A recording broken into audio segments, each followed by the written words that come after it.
It's moments of danger Second one just died out. that so often define us. Tornado right there. That's it right there.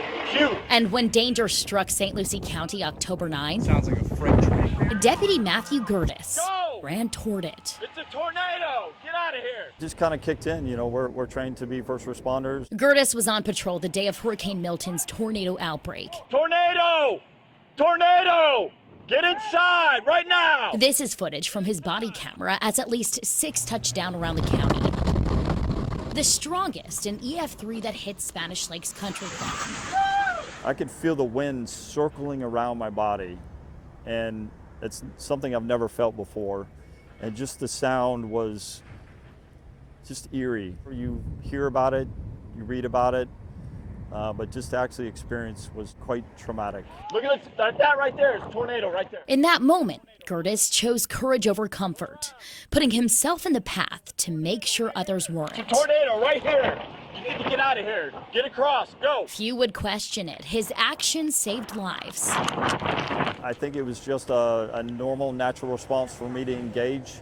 Who needs help? Who needs assistance? But the hardest part was still up ahead. We're outside your truck. Where do we go?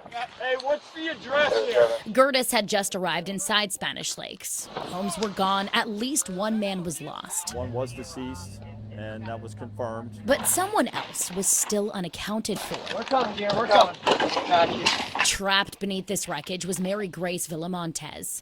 Alive, her breath shallow and slipping. I was talking to her, telling her to hold on. She said she couldn't breathe. We cleared the debris around her enough that I was able to kind of get someone underneath her. But then they hit it. A steel beam, Unit trying to get him off. heavy, immovable, and crushing down on her. Try and lift this up. Ready? The one thing standing between her and a chance to live. 1, 2, 3. There was no way that we were able to free her. All we could do is try to comfort her. Kept talking to her, let her know that we were there. It's the next bend. Rescue personnel rushed to get a jack to her. I need you with the jack down at the end of Rio de Palma. To get the beam off. We're going to have to find a different way around. Gotta be around there. But roads were blocked and crews ran out of time. They got to the scene too late. She had passed away. This was a situation, the first time in my entire career, that I became helpless, that I was unable to help her.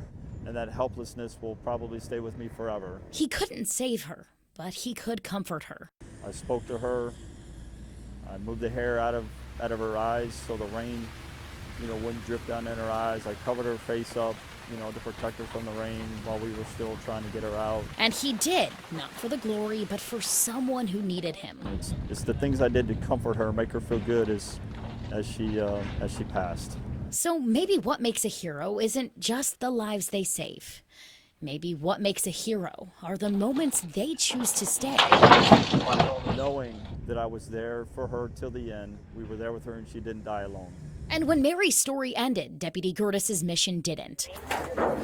Remember the man he first found in the rubble? His name was Alejandro. His grandson came desperately searching. He said, I'm sorry to bother you, sorry to bother you. I was on the phone with my grandfather and I just heard a boom and I'm trying to get to him, And I was like, absolutely, come on. Gerdes led Victor Lanero through devastation, over broken beams and shattered glass. He escorted me to his body, and that's where I was able to say my final goodbye, and I was able to confirm that it was him. And was able to say a little prayer. It wasn't supposed to say goodbye, it was supposed to say, hey, let's go to my house. But it was goodbye. Though Mary's life ended, and Alejandro's did too, sometimes a hero doesn't change the ending. And sometimes the danger isn't just what defines us. Sometimes a hero means standing in the rubble, holding a hand you know you can't pull free. We're coming, dear. We're coming. That's what I'm here for.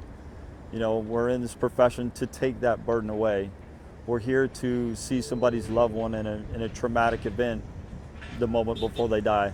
That's my job. That's my job to take that burden. Kate Hussey, WPTV News.